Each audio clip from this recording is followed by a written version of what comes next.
I've been working on the railroad all over the days. I've been working on the railroad. No, I've been sleeping all day. That's what's been the problem. Ashley has been knocked out all day, and that's okay. Nothing wrong with it. I just have been super, super, super exhausted. And I guess that's what happens when you enter the final 4 weeks of pregnancy. Your body just is kind of over it, over the function. So, yeah, my body's over the function. And at this point, so am I. Hey y'all, it's Ashley at Bookish Realm, and I am back with another video. Today I'm going to be doing my mid-month August wrap-up. So I haven't been doing weekly wrap-ups because I had to take a brief hiatus because of all that moving and stuff like that. So what I'm going to be doing today is talking about, as I pull up Goodreads, I'm going to be talking about the 5 books that I've read so far in August, and I'm really interested in you guys hearing my thoughts about some of these, because some of these I super enjoyed, and some of them I'm kind of like, yikes, yikes, yikes, yikes, yikes, yikes. So the first book that I finished in August, I do not even have the dust jacket for. I think I may have put it in a bag somewhere, but I don't remember where I put it. But it is The Astonishing Color of After by Emily X. Arpan. And this, of course, was the Book of the Month pick from March of 2018. I have been trying to do better about reading my Book of the Month books that I have already gotten. And not that I don't have it right now, but I did have it, and I did get some books from them, and I need to do better about reading the books that I have gotten. I think I have 3 more that I need to read. But this is a magical realism story about a young girl whose mother commits suicide, and her mother turns into a bird, and a red bird, and it leads her to meeting her maternal grandparents in Taiwan. And it is a fascinating and a trippy book. So this magical realism was done so well that I really could not tell the difference until the very end of the book. The difference between reality and what possibly could have been considered magic related. It was so well done, because the beginning of the book, and this is not a spoiler because I believe it's on the very first page. Yeah, she says, like, in the very first line that her brother's a bird, and this is not some type of William Faulkner self-consciousness, self-streaming, something like that. Stream of consciousness metaphorical crap. So when I first got to that line, I was like, okay, so this clearly isn't a metaphor. Like, her mother is super, really, like, she's a bird. And that thought, and that the fact that they lead with that, makes you question so much stuff. It really does. It makes you question so much. So I did really enjoy it. I tabbed it a lot. This is one book that I heavily annotated and wrote a lot in. There was some things that I found that align with Buddhism, which I did not realize. The importance of colors to the religion of Buddhism is evident in this book. There are traditional things that happen in this book that relate to culture that I thought were very interesting, that I didn't know anything about. The relationship between the living and the dead. This is such a complex book. It is beautifully written. It is quite a long book, if I don't say so myself. It's almost 500 pages. It's 462. It is not a quick read, and it's something that I had to take piece by piece because I felt like it was so intense. But I did enjoy it, if that makes sense. It was intense. It took me a while to get through it, but it wasn't because the book wasn't enjoyable or it wasn't moving fast enough. It just was so intricately written, and there were so many pieces and parts of it. And it's all about memory. And that's such an important thing to me. And I'm not going to go into reasons why, because I feel like if I do that, I'll spoil it. I may do a full review on this one. But definitely check this out if you get a chance. I believe I ended up giving this one 4 out of 5 stars. The next book that I read, I do not have a copy of because it was a library copy, and it was The Flash Volume 1, Lightning Strikes Twice. And this is one of the books that I had to read or that I'm reading as I go through DC's Rebirth, and I checked it out from the library. The Flash is not my favorite character, but his character is super important to what has happened now that this Rebirth line has appeared. It's Wally West and Barry Allen have a huge role in what has shifted in the timeline, and why certain parts of the memories of people who are well-known DC characters have disappeared. So I think I talked about this a little bit in my Friday reads, because I'm slated to read the next one, which is the Superman one. And also, Superman is not one of my favorite characters from DC, but I want to make sure I have a good understanding of it. And I think that the way to do that is to read things in chronological order. So this one basically goes and examines Barry as he meets Wally West from, I don't know if he's meeting Wally West from it seems like he met Wally West from a different time period. But so they met, and they're trying to figure out what has happened, and Barry's dealing with different issues that are happening within his city, like the fact that there are storms that are happening, and with the storms that are happening, people are being created into speedsters, and they're not really supposed to be speedsters. And the way that they have access to the Speed Force is very different from Barry Allen, and it causes a lot of issues. And somebody's actually creating speed storms that will give people access to the Speed Force. So I really found that intriguing, especially with Barry Allen having to deal with all of the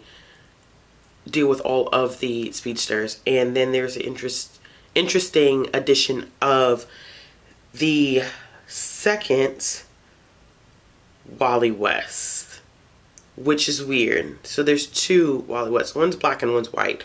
So there's a Wally West that's introduced in the beginning. That's the original white Wally West. And there's a Wally West that is black that is introduced in, let me think, probably towards like the middle of it. So that can be rather confusing, but I thought it was really interesting to see how they were connected to each other. So I really enjoyed that part. Like I said, it wasn't my favorite, so I only ended up giving it 3 out of 5 stars. The next book that I have that I've read was After by Anna Todd. This is the first book in the After series, and I checked this out from the library because the movie was coming out, and I was just interested in what the hype was behind After. If you guys didn't know, After actually started as fan fiction of One Direction on Wattpad. It was picked up by Simon & Schuster, and now it is a published series. Very controversial. They did the movie adaptation this year. Watched the movie. I thought the movie was crap. Read the book, and I'm just super confused about my feelings about this book, because what ends up happening is that it's mainly about 2 characters, Tessa and Harden. And Tessa, whose real name is Teresa, it's her freshman year in college. She's kind of like the good girl, the virgin, never been out, doesn't drink, doesn't party, and is very much academically driven, doesn't wear tight clothes, like, just, yeah. And then Harden is presented as the bad boy that's tatted, pierced, drinks, has a lot of sex, is misogynistic, rude, nasty, and they couldn't be more polar opposites, but in this book they find their way to each other and they end up falling in love. So this book is 582 pages long.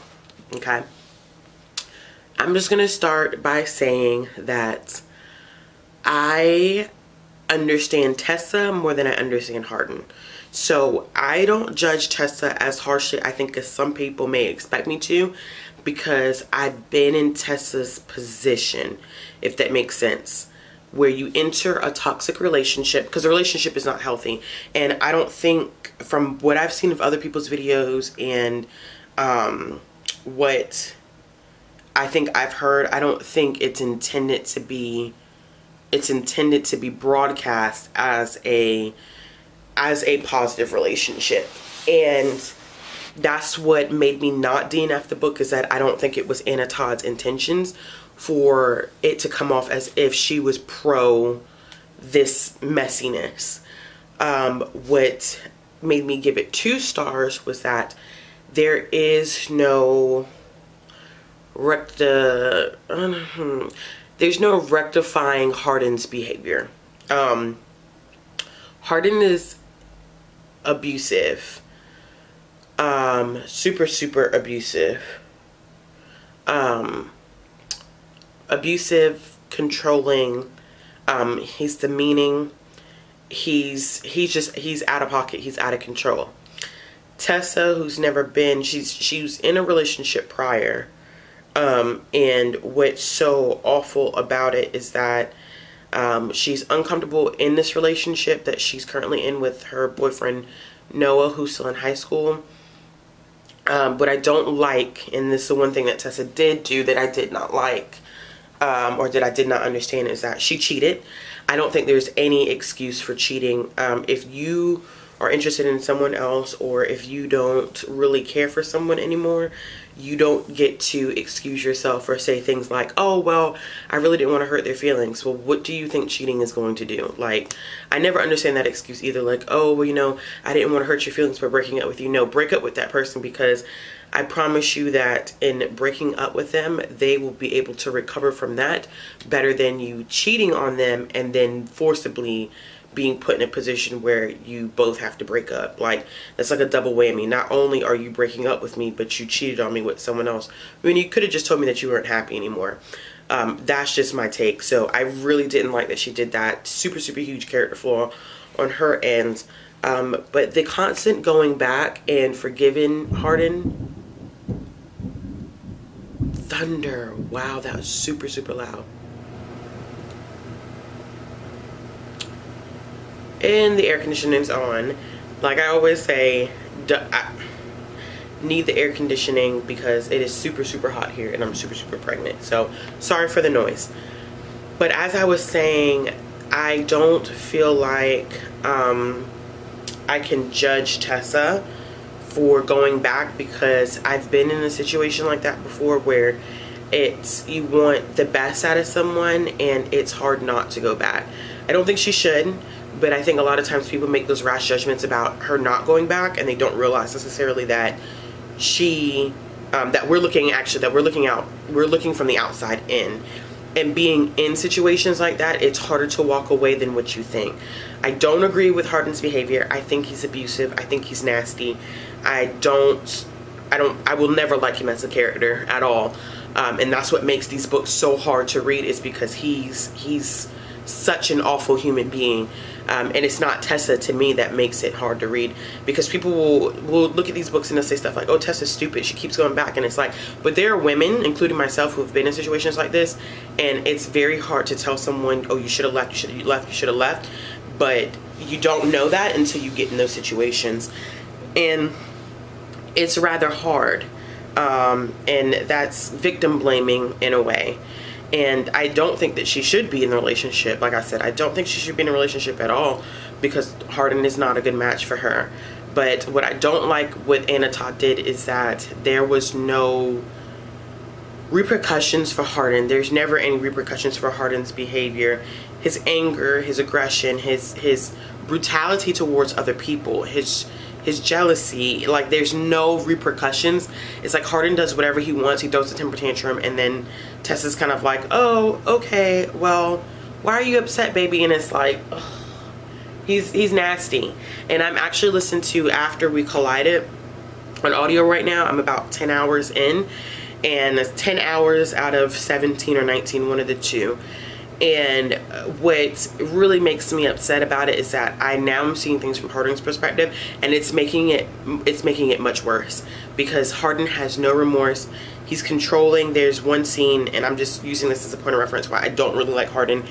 Harden buys Tessa, and this is not a huge spoiler for the next book, he buys Tessa a bracelet in the second book, and the timeline between these books, like the books, is not a lot. Like, I think that, let me think here, we're still in the fall semester when we get to After We Collided. So literally, like, no time has really passed. But anyway, he buys Tessa a bracelet. She really, really loves it, whatever. He wants it to be her favorite bracelet. And then Harden's parents for Christmas also get Tessa a bracelet. And his internal monologue is he's pissed because he wants his bracelet to be her only favorite bracelet. And it's not fair that they bought her a bracelet that she could potentially like more, and they shouldn't have done that. And he's really pissed off about, like, he has very, very bad anger management issues, and Anna Todd does nothing to make the characters kind of push each other to realize, like, hey, you have anger management issues, you probably should see a freaking counselor, or you need to talk to someone because it's dangerous. Or Harden can physically assault people, there's no consequences for it. Like, that's the part I don't like, is that I understand why she's writing it as it's difficult to leave. I understand that. But I don't like that she's reinforcing the fact that there's no consequences for his actions, and he can do whatever he wants to do, because to me that means, like, it never gets better. She's never going to have the strength to leave. He's never going to get his act together, and that's disappointing and heartbreaking. And I really don't understand how people find the relationship between Tessa and Harden romantic. It's not. Nothing about that abusive, toxic relationship is romantic. It's not romantic at all, y'all. Like, it's not. And I don't promote relationships like that as someone who's been in one like that. Like, I can't advocate for it. So it's really weird to do that when I see, like, people comment like, oh gosh, like, they're so amazing together, I need more Harden. What? No, honey, like, that's not something that you want nor that you need. Someone being aggressive, someone telling you you can't talk to this person, you can't do this, someone getting angry at you because you went out to lunch with a friend, or you didn't pick up the phone when they said to pick up the phone, or when you text and call they don't respond, or when they come home drunk, and when you ask them what's going on, I don't want to talk about it, let's just have sex. Like, that's not okay. And nobody, man, woman, or if you know, like, because I'm just getting tongue-tied about how that seeing people say that really does kind of irk my nerves. No, whether you're male, female, non-binary, whatever, if you're just a human in general, like, you don't treat people like that. No one deserves to be treated like that. That is not romantic, that's not sexy, that's not attractive. And that's all I have to say. But I ended up giving this book 2 out of 5 stars. Like I said, I'm a glutton for punishment, because I was hoping that maybe in After We Collided there would be some explanation for Harden's behavior. I think that's why I did what I did in listening to it, that I wanted to explore more about why he was behaving that way, and that maybe Anna Todd would write a storyline in which Harden gets help. But so far I don't see that happening, so we'll see. And I probably will finish that one before the end of September, so I will talk more about that in my final wrap up. The next thing is something that I listened to audio and I don't have a physical copy of, but I listened to The Poet X by Elizabeth Acevedo, and I really enjoyed it. It's written in the format of slam poetry. The audiobook was only like 3.5 hours long. It focuses on the story of a girl that goes by X, and gosh, it was just beautiful, y'all. If anything, like, I would recommend listening to this on audiobook. I don't even have the words to really describe it, and I wish I did, but it is definitely more so like a coming of age, self-understanding, coming to grips with your own culture and expectations of friends and family. And Ziamora which is the main character who does go by X, has a lot of issues that she has to deal with, like her budding sexuality, but growing up in a Latinx household where it's not appropriate for her to have relationship with any guys, and even kissing is condemned. And you know, her family's more worried about her her relationship with religion as opposed to anything else, and trying to come to terms with her twin brother, even, you know, dealing with his budding sexuality, and wanting to be a writer, and wanting to be successful, and wanting to figure out what she wants to do with her life. It's such a captivating book, and I'm so glad that I listened to this one on audio, because I liked it a lot more than I liked With the Fire on High, which a lot of people were telling me that I would, and it's true. I ended up giving this one 4 stars as opposed to the 3 stars that I gave With the Fire on High. So if you haven't read The Poet X yet, I definitely would recommend it, and I would recommend listening to it on audio. The final book that I read this month was City of Bones by Cassandra Clare. This is book 1 in the Mortal Instruments. This is one that I tabbed heavily because it is a reread. So the first time that I read this book, I ended up giving it 5 stars, and I'm not going to even go into what this book is about because everybody has heard of the Mortal Instruments. Everybody and their mother has read City of Bones. I'm not the last person on earth to read it, but I am trying to catch up. But Cassandra Clare writes like a beast, so that's daggone near impossible. But this time around, I only gave it 3 stars, and I think that was because I found Clary and Jace more annoying as characters this time around. The last time I read this book was about 4 or 5 years ago, so I was younger. I was more enthralled by it. I didn't mind Jace and Clary as characters, whereas this time around, I did. Certain things that they did, I was kind of like, what? No. I felt like their romance kind of came out of nowhere. Look, I don't think there was a great build up to their romance. I feel like all of a sudden, I feel like maybe she was attracted to him, but his attraction to her, to me, came out of left field. Like, I wouldn't have seen that coming. I wouldn't have called it. If I hadn't already known that it was a thing, I would have never even called that, because it threw me off for a loop. And I have it marked somewhere in this book where I was like, really? Like, that's how they get into a romantic situation? My favorite characters probably it's torn between Magnus Bane and Simon. I really like Simon as a character.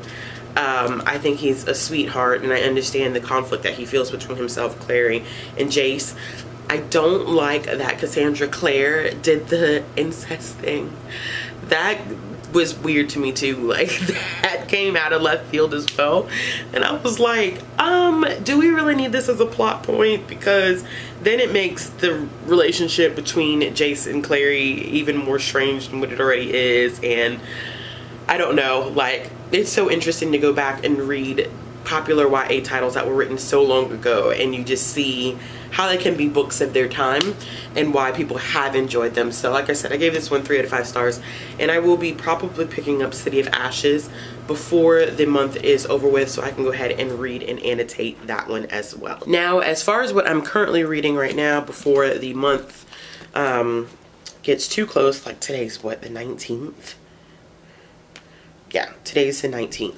So we still have about, what, 10, 11 more days before the month is over with. It gives me good time to get some stuff read.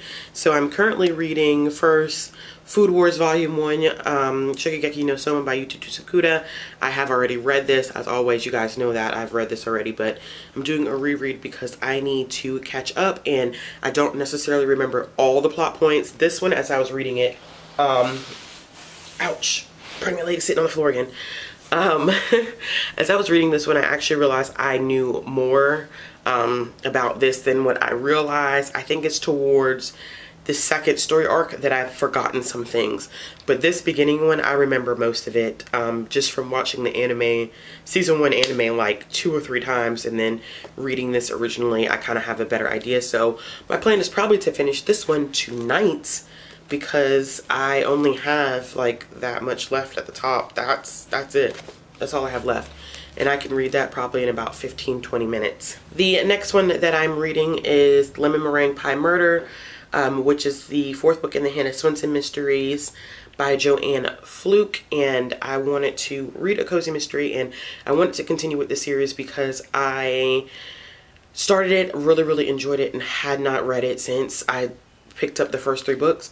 And I'm currently 53 pages into this one, which is not too far in considering that the book itself is, hold on, that's a preview into the next book.